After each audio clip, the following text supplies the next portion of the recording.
Hi nursery from tech in Kannada. SIP SIP systematic investment planning. ನಾವು ತುಂಬ ಸಲ ತುಂಬ ಜನ ಈ ಒಂದು SIP ಬಗ್ಗೆ ಮಾತಾಡೋದನ್ನ ಕೇಳಿರ್ತೀವಿ. ನಾನು ಕೂಡ ಎಷ್ಟೋ ಸಲ ಇದ್ರ ಬಗ್ಗೆ ಮಾತಾಡಿದ್ದೀನಿ. ಆದರೆ ತುಂಬ ಜನಕ್ಕೆ ಐಡಿಯಾ ಇರಲ್ಲ ಈ ಒಂದು SIP ಅಂದ್ರೆ ಏನು ಅಂತ. ನಾನಿವತ್ತು ಈ ಒಂದು ವಿಡಿಯೋದಲ್ಲಿ SIP ಬಗ್ಗೆ ಕಂಪ್ಲೀಟ್ ಮಾಹಿತಿನ ತಿಳಿಸ್ಕೊಡ್ತಾ ಇದ್ದೀನಿ ಮತ್ತು ಅದರ ಅಡ್ವಾಂಟೇಜ್ ಬಗ್ಗೆನೂ ಕೂಡ ತಿಳಿಸ್ಕೊಡ್ತಾ ಇದ್ದೀನಿ. ಸಾಮಾನ್ಯವಾಗಿ ನಮ್ಮ ದೇಶದಲ್ಲಿ ಜನ ಯಾವುದಾದ್ರೂ ಒಂದು ದುಡ್ಡು ಬಂತು ಅಂತಂದರೆ ಒಂದು ಸೇವಿಂಗ್ಸ್ ಅಕೌಂಟಲ್ಲಿ ಡೆಪಾಸಿಟ್ ಮಾಡ್ಬೋದು, ಅಥವಾ FD ಆಗ್ಬೋದು, ಫಿಸಿಕಲ್ ಗೋಲ್ಡನ್ನು ಪರ್ಚೇಸ್ ಮಾಡ್ಬೋದು, ಅಥವಾ ಯಾವುದೋ ಪ್ರಾಪರ್ಟಿ ಜಮೀನು ಸೈಟ್ ಮೇಲೆ ದುಡ್ಡನ್ನು ಹಾಕ್ಬೋದು. ಕೆಲವು ಜನ ಮ್ಯೂಚುವಲ್ ಫಂಡು ಮತ್ತು ಸ್ಟಾಕ್ಸಲ್ಲಿ ಇನ್ವೆಸ್ಟ್ ಮಾಡ್ತಾರೆ. ಈ ಒಂದು ಇನ್ವೆಸ್ಟ್ಮೆಂಟಲ್ಲಿ ಎರಡು ಫಾರ್ಮ್ ಆಫ್ ಇನ್ವೆಸ್ಟ್ಮೆಂಟ್ ಬರುತ್ತೆ. ಒಂದು ಲಮ್ಸಮ್ ಇನ್ವೆಸ್ಟ್ಮೆಂಟು, ಇರೋಬರೋ ದುಡ್ಡನ್ನೆಲ್ಲ ಒಂದೇ ಸಲ ಒಂದು ಕಡೆಗೆ ಇನ್ವೆಸ್ಟ್ ಮಾಡೋದು. ಅದು ಸ್ಟಾಕ್ ಆಗಿರ್ಬೋದು, ಮ್ಯೂಚುವಲ್ ಫಂಡ್ ಆಗಿರ್ಬೋದು, ಅಥವಾ ಇನ್ನು ಯಾವುದೋ ಜಾಗದಲ್ಲಿ ಆಗಿರ್ಬೋದು. ಒಂದೇ ಸಲ ಆ ಒಂದು ಲಮ್ಸಮನ್ನು ಇರೋಬರೋ ದುಡ್ಡನ್ನೆಲ್ಲ ಅಲ್ಲಿಗೆ ಇನ್ವೆಸ್ಟ್ ಮಾಡುವಂಥದ್ದು. ಇದೊಂದು ಸ್ವಲ್ಪ ರಿಸ್ಕಿ ಅಂತಲೇ ಅನ್ಬೋದು. ಲಕ್ ಚೆನ್ನಾಗಿದ್ರೆ ಆ ಒಂದು ಪ್ರೈಸ್ ಮೇಲಕ್ಕೆ ಹೋಗ್ಬೋದು. ಲಕ್ ಚೆನ್ನಾಗಿದ್ರೆ ಎಲ್ಲೋ ಸೈಟಿಗೆ ಹಾಕಿರ್ತೀರ, ಬೆಲೆ ಜಾಸ್ತಿ ಆಗ್ಬೋದು. ಲಕ್ ಚೆನ್ನಾಗಿದ್ರೆ ಗೋಲ್ಡಿಗೆ ಇನ್ವೆಸ್ಟ್ ಮಾಡಿದ್ರೆ ಅದು ಬೆಲೆ ಜಾಸ್ತಿ ಆಗ್ಬೋದು. ಲಕ್ ಚೆನ್ನಾಗಿಲ್ಲ, ಮಾರ್ಕೆಟ್ ಕ್ರ್ಯಾಶ್ ಆಯಿತು ಅಂತಂದರೆ ಆ ದುಡ್ಡು ಕಡಿಮೆ ಕೂಡ ಆಗ್ಬೋದು.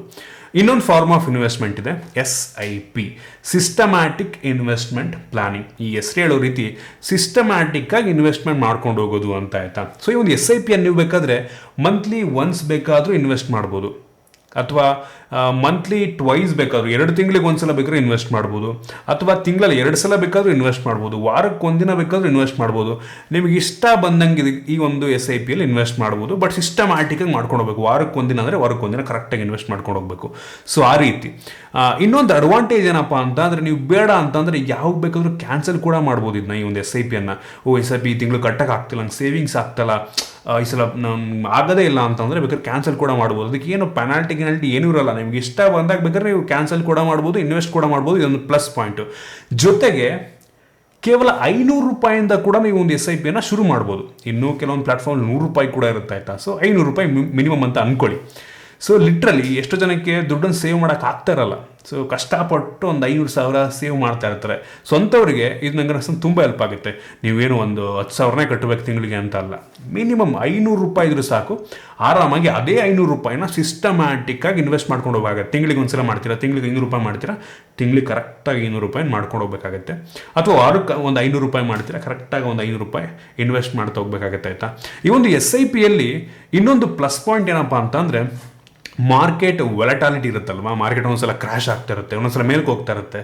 ಸೊ ಆ ಒಂದು ರಿಸ್ಕನ್ನು ಈ ಒಂದು SIP ಕಡಿಮೆ ಮಾಡುತ್ತೆ. ಹೆಂಗಪ್ಪ ಅಂತ ಅಂದರೆ, ಒಂದು ಎಕ್ಸಾಂಪಲ್ ಕೊಡ್ತೀನಿ ನಿಮಗೆ. ಈ ತಿಂಗಳು ಒಂದು 1,000 ರೂಪಾಯಿ ನೀವು ಇನ್ವೆಸ್ಟ್ ಮಾಡಿರ್ತೀರ ಆಯಿತಾ. ಸೊ ಈ ತಿಂಗಳು ಏನಾಗುತ್ತೆ, ಮಾರ್ಕೆಟು ಫುಲ್ ಮೇಲಕ್ಕೆ ಹೋಗುತ್ತೆ. ನೀವು ಈ ತಿಂಗಳು ಇನ್ವೆಸ್ಟ್ ಮಾಡಿದ್ರೆ ಮಾರ್ಕೆಟು ಮೇಲಕ್ಕೆ ಹೋಗುತ್ತೆ. ಸೊ ನೆಕ್ಸ್ಟ್ ಮಂತ್ ಏನು ಮಾಡ್ತೀರಾ, ನೆಕ್ಸ್ಟ್ ಮಂತ್ ನೀವು ಇನ್ವೆಸ್ಟ್ ಮಾಡ್ತೀರಾ. ಆ ಟೈಮಲ್ಲಿ ಮಾರ್ಕೆಟ್ ಸ್ವಲ್ಪ ಮೇಲ್ಗಡೆ ಇರುತ್ತೆ, ಚೆನ್ನಾಗಿ ಹೋಗಿರುತ್ತೆ ಮಾರ್ಕೆಟ್. ಆ ಟೈಮ್ ಸ್ವಲ್ಪ ಬೆಲೆ ಜಾಸ್ತಿ ಇದ್ದಾಗ ಪರ್ಚೇಸ್ ಮಾಡ್ತೀರಾ. ನೆಕ್ಸ್ಟ್ ಮಂತ್ ಏನಾಗುತ್ತೆ, ಕಡಿಮೆ ಆಗುತ್ತೆ ಆಯಿತಾ. ಸೊ ಏನಾಯಿತು, ನಿಮ್ಮದು ಫಸ್ಟ್ ಮಂತ್ ಸ್ವಲ್ಪ ಪ್ರಾಫಿಟ್ ಇತ್ತು, 3ನೇ ತಿಂಗಳು ಕಡಿಮೆ ಆಯಿತು. ಸೊ ಅದರಿಂದ ಏನಾಯಿತು, ಈಕ್ವಲ್ ಆಗೋಯ್ತು ಪ್ರಾಫಿಟ್ ಆ್ಯಂಡ್ ಲಾಸು. ಸೊ ನಿಮಗೇನು ಲಾಸ್ ಇಲ್ಲ. ಸೊ ಈ ರೀತಿ ವೊಲಟಾಲಿಟಿಯನ್ನು ಈ ಒಂದು SIP ಕಡಿಮೆ ಮಾಡುತ್ತೆ. ಕೆಲವೊಂದು ಸಲ ನೀವು ಇನ್ವೆಸ್ಟ್ ಮಾಡಿದಾಗ ಮಾರ್ಕೆಟ್ ಫುಲ್ಲು ಡೌನ್ ಇರ್ಬೋದು, ಅಂದರೆ ಕಡಿಮೆ ದುಡ್ಡಿಗೆ ಪರ್ಚೇಸ್ ಮಾಡಿರ್ತೀರ. ಕೆಲವೊಂದು ಟೈಮ್ ಪರ್ಚೇಸ್ ಮಾಡಿದಾಗ ಮಾರ್ಕೆಟ್ ಸ್ವಲ್ಪ ಮೇಲಕ್ಕೆ ಇರ್ಬೋದು. ಸೊ ಅದರಿಂದ ನಿಮ್ಮ ವೊಲಟಾಲಿಟಿ ಕಡಿಮೆ ಆಗುತ್ತೆ. ಎಷ್ಟೋ ಸಲ ಫುಲ್ ಮಾರ್ಕೆಟ್ ಮೇಲಕ್ಕೆ ಹೋದಾಗ ಕಂಪ್ಲೀಟ್ ಎಲ್ಲ ಏನು ಇನ್ವೆಸ್ಟ್ ಮಾಡಿರ್ತೀರ ಪ್ರಾಫಿಟ್ ಆಗುತ್ತೆ. ಜೊತೆಗೆ ನೀವು ಪ್ರತಿ ಸಲ ಏನು ರಿಟರ್ನ್ ಬರ್ತಾ ಇರುತ್ತೆ ಅದ್ರ ಮೇಲೆ ಕೂಡ ರಿಟರ್ನ್ ಬರ್ತಾ ಇರುತ್ತೆ ಆಯಿತಾ. ಸೊ ಸ್ಟಾಕ್ ಆಗಿರ್ಬೋದು, ಮ್ಯೂಚುವಲ್ ಫಂಡ್ ಆಗಿರ್ಬೋದು, ಇದರಲ್ಲಿ ಇನ್ವೆಸ್ಟ್ಮೆಂಟ್ ಮೇಲೆ ಏನು ರಿಟರ್ನ್ ಬರುತ್ತೆ ಆ ರಿಟರ್ನಿಗೂ ಇದು ಸಿಗ್ತಾ ಇರುತ್ತೆ ನಿಮಗೆ. ಅದಕ್ಕೆ ಕಾಂಪೌಂಡಿಂಗ್ ಅಂತಾರೆ ಆಯಿತಾ. ಸೊ ಬಡ್ಡಿ ಚಕ್ರ ಬಡ್ಡಿ ಅಂತ ಏನಂತೀವಲ್ವ, ಸೊ ಆ ರೀತಿ ಕಾಂಪೌಂಡಿಂಗು. ಈ ಕಾಂಪೌಂಡಿಂಗ್ ಇದೆ ಅಲ್ವಾ, ಒಂಥರ ಅದು ಲೆಕ್ಕ ಹಾಕೊಂಡು ಹೋದರೆ ಯೋಚನೆ ಮಾಡೋದು, ಯಪ್ಪ ಬರೀ ಎಷ್ಟೋ ಸಲ ಹೆಂಗಾಗುತ್ತೆ ಅಂತಂದರೆ, ನಾವು ತಿಂಗಳಿಗೆ ಒಂದು 10,000 ಇನ್ವೆಸ್ಟ್ ಮಾಡ್ಕೊಂಡು ಹೋದ್ರು ಒಂದು 40 ವರ್ಷ ಇನ್ವೆಸ್ಟ್ ಮಾಡಿದ್ರೆ ಎಷ್ಟೋ ಕೋಟಿಗಟ್ಟಲೆ ನಾವು ಸೇವ್ ಮಾಡೋ ಥರ ಆಗುತ್ತೆ. ನಮಗೆ ಈಗ ಒಂದು 10,000 ಸಣ್ಣ ನಂಬರ್ ಅನ್ಸುತ್ತೆ, ಬಟ್ ಫ್ಯೂಚರ್ನಲ್ಲಿ ಒಂದು ಕಾಂಪೌಂಡಿಂಗ್ ಲೆಕ್ಕ ಹಾಕೊಂಡ್ರೆ ತುಂಬ ದೊಡ್ಡ ನಂಬರ್ ಆಗುತ್ತೆ ಅದು. ಮತ್ತು ತುಂಬ ಜನ ಅನ್ಕೊಂಡಿರ್ತಾರೆ ಒಂದು SIPಯನ್ನು ಮ್ಯೂಚುವಲ್ ಫಂಡಿಗೆ ಮಾತ್ರ ಆ್ಯಡ್ ಮಾಡೋಕ್ಕೆ ಸಾಧ್ಯ ಅಂತ. ಸೊ ಆ ರೀತಿಯಲ್ಲ, ಸ್ಟಾಕ್ಸ್ಗೂ ಸಹ ನೀವು SIPಯನ್ನು ಆ್ಯಡ್ ಮಾಡ್ಬೋದು. ಇನ್ವೆಸ್ಟ್ ಮಾಡೋದಕ್ಕೆ ಬೇಜಾನ್ ಅಪ್ಲಿಕೇಶನ್ ಬರುತ್ತೆ ಆಯಿತಾ. ನಾನಂತೂ US ಸ್ಟಾಕ್ ಇನ್ವೆಸ್ಟ್ ಮಾಡೋದಕ್ಕೆ IND ಮನಿ ಅಪ್ಲಿಕೇಶನ್ ಯೂಸ್ ಮಾಡ್ತೀನಿ. ಇದಕ್ಕಿಂತ ಮುಂಚೆ ನೀವು ಬೇರೆ ದೇಶದಲ್ಲಿ ಇನ್ವೆಸ್ಟ್ ಮಾಡಬೇಕು ಅಂತ ಅಂದರೆ ಹೆವಿ ಕಮಿಷನ್ನು, ಹೆವಿ ಬ್ರೋಕರೇಜ್ ಎಲ್ಲ ಕೊಡಬೇಕಾಗಿರ್ತಿತ್ತು. ಸೊ ಇದೀಗ ಒಂದು IND ಮನಿ ಅಪ್ಲಿಕೇಶನ್ ಮುಖಾಂತರ ಯಾವುದೇ ಬ್ರೋಕರೇಜ್ ಇಲ್ಲದೆ, ಯಾವುದೇ ಕಮಿಷನ್ ಇಲ್ಲದೆ, ಯಾವುದೇ ಅಕೌಂಟ್ ಓಪನಿಂಗ್ ಫೀಸ್ ಇಲ್ಲದೆ fraction of a stock invest ಮಾಡ್ಬೋದು. ಫಾರ್ ಎಕ್ಸಾಂಪಲ್, ಒಂದು ಕಂಪ್ಲೀಟ್ ಸ್ಟಾಕನ್ನು ಪರ್ಚೇಸ್ ಮಾಡೋ ಅವಶ್ಯಕತೆ ಇಲ್ಲ ಆಯಿತಾ. ಎಷ್ಟೋ ಸ್ಟಾಕ್ನ ಬೆಲೆ 50,000 ಇರುತ್ತೆ. ಸೊ ಕಂಪ್ಲೀಟ್ 50,000 ಕೊಡೋ ಅವಶ್ಯಕತೆ ಇಲ್ಲ.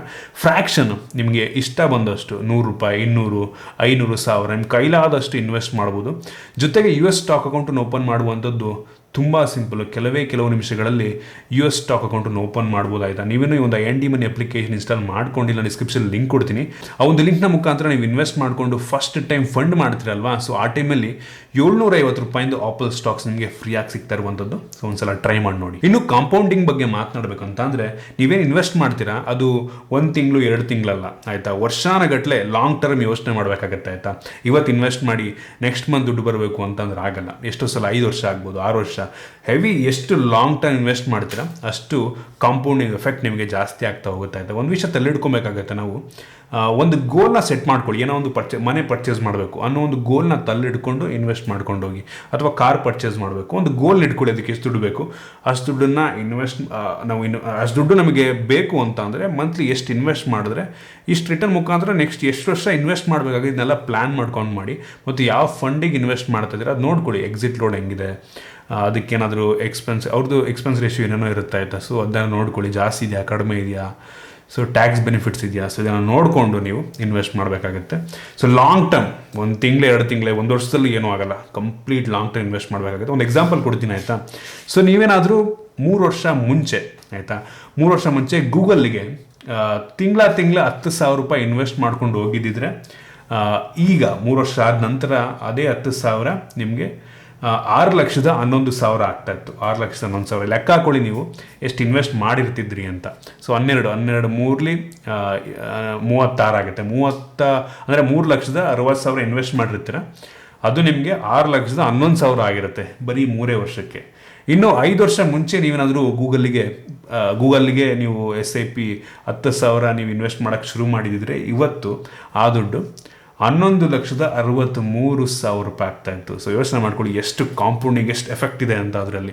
ಸೊ ಕ್ರೇಜಿ ವಿಷಯ ಅಂತ ಹೇಳಕ್ಕೆ ಇಷ್ಟಪಡ್ತೀನಿ. ನೆಕ್ಸ್ಟು ಈ ಒಂದು ಫೇಸ್ಬುಕ್ ಸ್ಟಾಕ್ಸ್ ಬಗ್ಗೆ ಮಾತಾಡೋಣ. ಆಯಿತು, ಫೇಸ್ಬುಕ್ ಈಗ ಒಂದು ಸ್ವಲ್ಪ ಕೆಟ್ಟದಾಗಿ ಪರ್ಫಾರ್ಮ್ ಮಾಡ್ತದೆ, ಬಟ್ ಸ್ಟಿಲ್ 3 ವರ್ಷ ಮುಂಚೆ ನೀವೇನಾದ್ರು 10,000 ಇನ್ವೆಸ್ಟ್ ಮಾಡಿದಿದ್ರೆ, ಸೊ ಆ ಒಂದು ಬೆಲೆ ಇವತ್ತು 4,13,000 ಆಗಿರ್ತಾ ಇತ್ತು. ಸೊ ನಾಟ್ ಬ್ಯಾಡ್, ಅಷ್ಟೊಂದು ಜಾಸ್ತಿ ರಿಟರ್ನ್ ಕೊಟ್ಟಿಲ್ಲ ಅಂದರೂ ಕೂಡ ಒಂದು ಡೀಸೆಂಟ್ ರಿಟರ್ನು. 5 ವರ್ಷ ಮುಂಚೆ ಇನ್ವೆಸ್ಟ್ ಮಾಡಿದರೆ 7,79,000 ಚಿಲ್ಲರೆ ಆಗಿರ್ತಿತ್ತು. ಬೆಂಕಿ ವಿಷಯ. ನೆಕ್ಸ್ಟ್ ಒಂದು ಆಪಲ್ ಸ್ಟಾಕು, ಕ್ರೇಜಿ ರಿಟರ್ನ ಕೊಟ್ಟಿರುವಂಥ ಸ್ಟಾಕ್ ಅಂದರೆ ಆಪಲ್ ಸ್ಟಾಕ್. ಆಯಿತಾ, 10,000 3 ವರ್ಷ ಮುಂಚೆ SIP ಪ್ರತಿ ತಿಂಗಳು ಇನ್ವೆಸ್ಟ್ ಮಾಡ್ಕೊಂಡು ಹೋಗಿದ್ರೆ, ಇವತ್ತು ಅದೇ ದುಡ್ಡು 8,73,000 ಚಿಲ್ಲರೆ. ನೀವು ಇನ್ವೆಸ್ಟ್ ಮಾಡಿದ್ದು ಕೇವಲ 3,60,000, ಬಟ್ ಅದೇ 3 ವರ್ಷ ಆದಮೇಲೆ 8,73,000 ಆಗಿರ್ತಿತ್ತು. ಅದೇ 5 ವರ್ಷ ಮುಂಚೆ ಇನ್ವೆಸ್ಟ್ ಮಾಡಿದರೆ 17,59,000 ಆಗಿರ್ತಿತ್ತು. ಸೊ ಕ್ರೇಜಿ ಅಂತ ಹೇಳಕ್ಕೆ ಇಷ್ಟಪಡ್ತೀನಿ. ನೆಕ್ಸ್ಟ್ ಅಮೆಝಾನ್, ಇದು ಕೂಡ ಅಷ್ಟೇ ಒಂದು ಒಳ್ಳೆ ರಿಟರ್ನ ಕೊಟ್ಟಿರುವಂಥ ಸ್ಟಾಕ್ ಇದು. ಸೊ 3 ವರ್ಷ ಮುಂಚೆ ಅಮೆಝಾನಿಗೆ ಇನ್ವೆಸ್ಟ್ ಮಾಡಿದರೆ 4,64,000, ಹತ್ತಿರ 1 ಲಕ್ಷ ರಿಟರ್ನ್ ಕೊಡ್ತಾ ಇತ್ತು. 5 ವರ್ಷ ಮುಂಚೆ ಇನ್ವೆಸ್ಟ್ ಮಾಡಿದರೆ 12,13,000 ಚಿಲ್ಲರೆ ರಿಟರ್ನು. ಸೊ ನೋಡ್ಬೋದು. ಸೊ ನಾವು ಎಷ್ಟು ಅರ್ಲಿ ಶುರು ಮಾಡ್ತೀವಿ, ಆದಷ್ಟು ಬೇಗ ನೀವು ಶುರು ಮಾಡಿದಷ್ಟು ನಿಮಗೆ ಬೆನಿಫಿಟ್ಟು ತುಂಬ ಬೇಗ ಸಿಗುತ್ತೆ. ಸೊ ನೀವು ಆದಷ್ಟು ಸಣ್ಣ ಏಜಲ್ಲೇ ನೀವು ಇನ್ವೆಸ್ಟ್ ಮಾಡೋಕ್ಕೆ ಶುರು ಮಾಡಿದ್ರೆ ಆ ರಿಸಲ್ಟ್ ನಿಮಗೆ ತುಂಬ ಬೇಗ ಸಿಗುತ್ತೆ. ಸೊ ಈ ಮುಖಾಂತರ ಪ್ರೂವ್ ಆಗ್ತಾ ಇರುವಂಥದ್ದು. ಸೊ ಈಗಲೇ ಇನ್ವೆಸ್ಟ್ ಮಾಡೋಕ್ಕೆ ನೋಡಿ, ನೀವು ಪ್ಲ್ಯಾನ್ ಮಾಡ್ಕೊಳ್ಳಿ. ನಾನು ಹೇಳ್ತಾ ಇದ್ದೀನಿ ಅಂತ ಮಾಡೋದಕ್ಕೆ ಹೋಗ್ಬೇಡಿ. SIPಯನ್ನು ನಿಮ್ಗೆ ಆದಷ್ಟು SIPನ ಇದು ಮಾಡಿ. ಈಗಲೇ ನಾವು ಆದಷ್ಟು ಎಲ್ಲೆಲ್ಲೋ ಖರ್ಚು ಮಾಡ್ತೀವಿ, ಎಷ್ಟು ₹500 ಬೇಕಾದಂಗೆ ಖರ್ಚು ಮಾಡ್ತೀವಿ. ಸೊ ಫ್ಯೂಚರ್ಗೆ ಒಂದು ಸಲ ಯೋಚನೆ ಮಾಡ್ಕೊಂಡು ನಿಮ್ಮ ಕೈಲಾದಷ್ಟು ಸೇವ್ ಮಾಡ್ಕೊಂಡು ಹೋಗಿ, ಮುಂದೆ ಒಂದಿನ ಆ ದುಡ್ಡು ಹೆಲ್ಪ್ ಆದರೂ ಆಗಬಹುದು. ಸೊ ಇಷ್ಟು ಈ ಒಂದು SIP ಬಗ್ಗೆ. ಸೊ ಆಗಳಿಂದ ನೀವೇನಾದರೂ US ಸ್ಟಾಕ್ ಮಾರ್ಕೆಟಿಗೆ ಇನ್ವೆಸ್ಟ್ ಮಾಡಬೇಕು ಅಂತ ಯೋಚನೆ ಮಾಡ್ತಾ ಇದ್ದೀರಾ, ಅಂದರೆ ಬಿಗಿನರ್ ಆಗಿದ್ದೀರಾ ಅಂತ ಅಂದರೆ IND ಮನಿ ಒಂದು ಸಲ ಟ್ರೈ ಮಾಡಿ ನೋಡಿ. ಸೊ ನಿಮಗದು ಯೂಸ್ ಆದರೂ ಆಗಬಹುದು. ಸೊ ಇಷ್ಟು ಈ ಒಂದು ವಿಡಿಯೋ ನಿಮಗೆ ಯೂಸ್ಫುಲ್ ಆಗಿತ್ತು, ಕೆಲವೊಂದು ಹೊಸ ವಿಷಯ ತಿಳ್ಕೊಂಡಿದ್ದೀರಾ ಅಂತ ಅನ್ಕೋತೀನಿ. ಇಷ್ಟ ಆಗಿಬಿಟ್ಟು ಲೈಕ್ ಮಾಡಿ, ಶೇರ್ ಮಾಡಿ. ಈ ರೀತಿ ನಮ್ಮ ಬೇರೆ ವಿಡಿಯೋ ನಮ್ಮ tech in Kannada YouTube subscribe ಮಾಡ್ಕೊಂಡು, ಈಗಲೇ ಸಬ್ಸ್ಕ್ರೈಬ್ ಮಾಡ್ಕೊಂಡು ಬೆಲ್ ಐಕನ್ ಕೂಡ ಕ್ಲಿಕ್ ಮಾಡ್ಬೋದು. ಸಿಗೋಣ.